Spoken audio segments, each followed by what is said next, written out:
Affaire Mazan, Gisèle Pelicot largement applaudie en arrivant au procès, c'est l'image du jour. Regardez, depuis le début du procès des viols de Mazan, les soutiens à l'égard de Gisèle Pelicot sont nombreux. Ce matin à nouveau, Gisèle Pelicot est applaudie à son arrivée au tribunal. Regardez.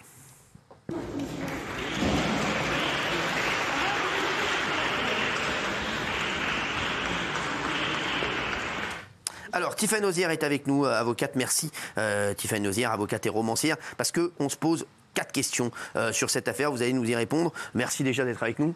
Merci beaucoup. Alors, qu'est-ce qui explique l'écho médiatique du procès des viols de Mazan? C'est vrai que, médiatiquement, ça a été largement couvert. Pourquoi? Alors, je pense qu'il y a un certain nombre de facteurs. Déjà, l'émoi que suscite cette affaire. Et ça, c'est en quelques chiffres. On parle quand même d'un procès qui couvre 92 viols qui sont réalisés par 51 accusés sur une seule victime. C'est juste incroyable. Excusez-moi, cette histoire est complètement folle. Je suis désolé. Donc c'est pour ça, c'est vrai que médiatiquement, tout le monde s'en empare parce qu'on est tous bouche bée devant cette affaire. On ne croyait pas que c'était possible, en fait, Tiffany Nozière. On ne pensait pas que ça pouvait arriver, un truc comme ça. Non, on ne croyait pas que c'était possible. Et surtout, la stupéfaction aussi, c'est que la victime elle-même ne croyait pas que c'était possible. Puisque si on remonte aux racines, elle est convoquée au commissariat parce qu'elle pense aller chercher son mari qui a filmé sous les jupes des filles. Et elle découvre à ce moment-là qu'elle est victime. Alors que le cheminement classique, c'est plutôt la victime qui va déposer plainte et qui est entendue.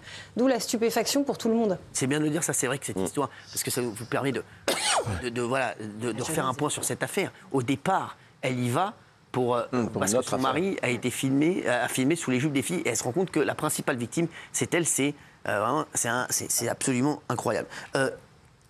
Qu'est-ce qu'un violeur? Parce que c'est vrai que voilà, il risque quoi le Dominique Pelicot, il risque quoi?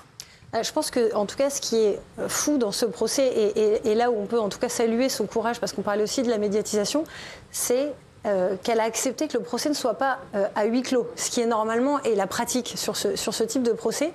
Et ça permet de réfléchir, parce que souvent on entend, est-ce qu'il y a un profil type de violeur? C'est-à-dire, qui sont les gens qu'on va retrouver dans une cour d'assises? Et là, ce qu'on voit dans cette affaire, c'est que vous avez tout profil, qui ont entre 20 et 70 ans, qui ont un métier. Vous avez des vendeurs, des chauffeurs, un sapeur-pompier, des gens qui sont sans emploi, des retraités. Donc vous avez tout profil. Et vous avez surtout cette phrase qui est absolument glaçante, qui a été faite dans le cadre de la défense, du mari de Gisèle Pelicot, qui déclare « On ne naît pas pervers, mais on le devient ». Ce qui est déjà un écho terrifiant par rapport à la phrase de Simone de Beauvoir, et qui sous-entendrait que toute personne qui finalement est victime à un moment donné dans sa vie deviendra bourreau. Et donc, ça interpelle vraiment les personnes sur, effectivement, quels sont les profils et qui peut être violeur dans ce type d'affaires. Alors, troisième question, on se pose, comment se définit le viol? C'est quoi, à partir de quand on peut considérer que c'est un viol? Oui, alors peut-être aussi, avant de vous définir par rapport à ce qu'il risque, parce que souvent les gens se disent mais qu'est-ce qui va ressortir de ça? Je pense que c'est important de rappeler que le viol, c'est quand même puni de 15 ans de réclusion criminelle. C'est porté à 20 ans quand on a une circonstance aggravée. C'est le cas pour les personnes qui sont visées, puisque vous avez des viols en réunion. Et je pense aussi que c'est important de parler, parce qu'on n'en parle pas souvent, de la question des dommages d'intérêt. Je ne sais pas si vous avez une idée de ce que ça représente pour une victime d'un viol quand elle se retrouve en cour d'assises, quel est le montant de dommages et intérêts qui peut lui être alloué. Moi j'ai la réponse, donc je ne vais pas le dire.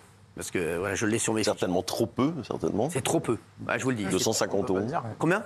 Je sais pas, je dis 2 000 €. Et comme ça doit être choquant. Non, un peu plus quand même. 30 000 €, je dirais. Et effectivement, on est sur une fourchette qui va de 20 000 à 30 000 € sur un viol aggravé. Ce qui, vous imaginez, par rapport aux circonstances que j'ai évoquées... Oui. Une question, si la personne avait été torturée, la définition en droit de la torture, elle aurait eu droit à une indemnisation de combien pour qu'on voit à quel point le législateur considérait que le viol, finalement, c'est beaucoup moins grave que la torture, ce qui serait délirant. Après, ça dépend effectivement du type d'infraction, si les choses se cumulent.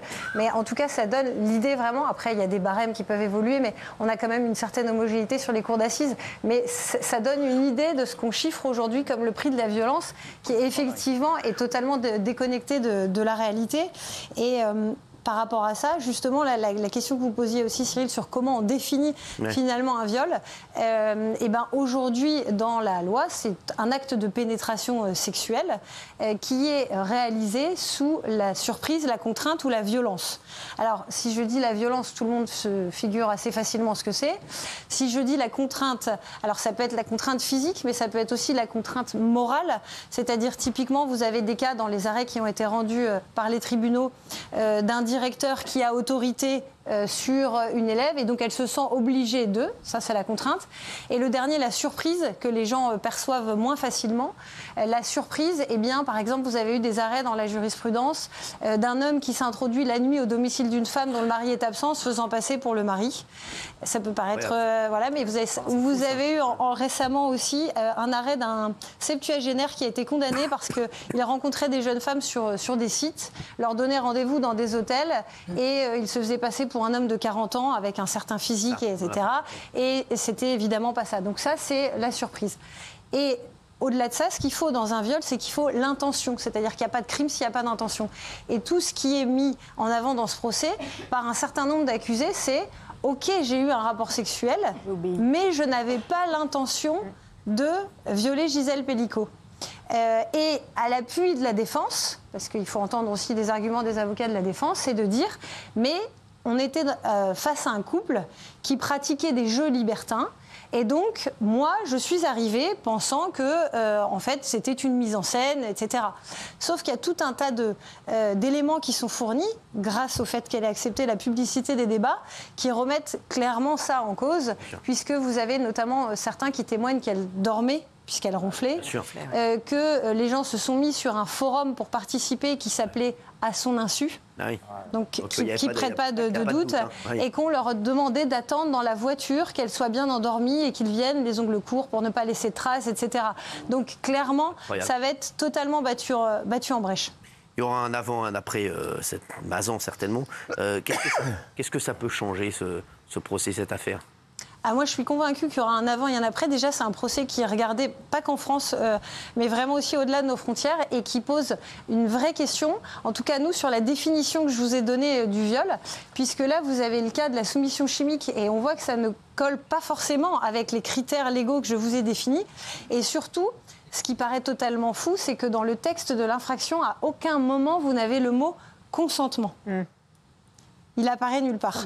Et en fait, c'est une notion qui est totalement centrale parce qu'on voit qu'encore aujourd'hui, il y a un certain nombre de questions type qui ne dit mot consent. C'est ça. Oui. Est-ce que c'est vrai ? Si j'ai un rapport sexuel avec quelqu'un qui n'a pas dit non, est-ce que je peux considérer qu'elle était d'accord ou pas ? Est-ce que habillement vaut consentement ? Si la personne était habillée comme ça, est-ce que j'ai le droit de considérer qu'elle avait envie ?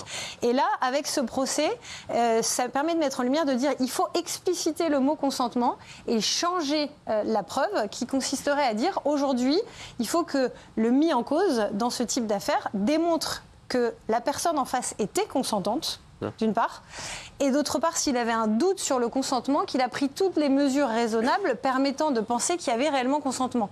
Ce qui est le cas notamment sur les questions de la consommation d'alcool, de médicaments, de stupéfiants. Et on voit que ça appelle réellement un changement non seulement de la loi, mais que de toute façon, dans la vie quotidienne, les pratiques évoluent vers ce qui peut être discutable, qui est la contractualisation du consentement, puisqu'on a en fait de plus en plus d'actes où aussi les avocats sont sollicités. On l'a vu beaucoup chez les footballeurs, qui rédigent maintenant des contrats pour recueillir en amont le consentement des jeunes femmes avec lesquelles ils vont avoir des rapports sexuels et la confidentialité. Et on voit aussi un certain nombre d'applications qui se sont développées, sur lesquelles vous pouvez cocher au démarrage, puisqu'en fait, le consentement aussi doit être concomitant à l'acte. C'est follement romantique. C'est follement pour valider la question du consentement au moment de l'acte. Alors, il y en a qui vont loin, puisque c'est est-ce que vous êtes consentant ou pas, et puis après, on peut décliner sur quelle pratique êtes-vous consentant, ainsi de suite. C'est fou, ça.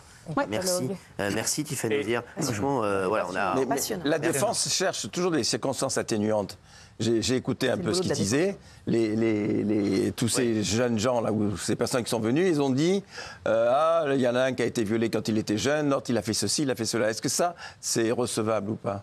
Alors, je pense qu'il y a deux stratégies de défense. Il y a la première qui consiste à dire carrément, nous, on sollicite un acquittement parce qu'on n'est pas coupable, parce qu'on ne savait pas.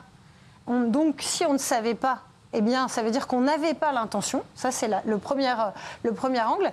Et le deuxième angle, c'est les circonstances atténuantes, chose qu'on emploie et qu'on voit régulièrement devant un tribunal, puisqu'en fait, dans un tribunal, vous appelez à la barre les proches des experts qui vont décrire la personnalité du mis en cause, son histoire, sa vie, pour aussi essayer de comprendre. Parce qu'en fait, ce qui sidère tout le monde, c'est comment ces hommes se retrouvent là à ce moment-là. Et de la même manière, les juges ont la même sidération et ont besoin de comprendre pour pouvoir prendre une décision. Merci Tiffany Ozières d'avoir été avec nous et on vous reviendrait pour d'autres affaires, bien entendu. Fabrice Divisio arrive dans un instant. Vous allez être de plus en plus surveillés. Caméra de surveillance, les Français encore plus surveillés. Êtes-vous choqués? On vous en parle dans un instant sur C8 en direct. À tout de suite.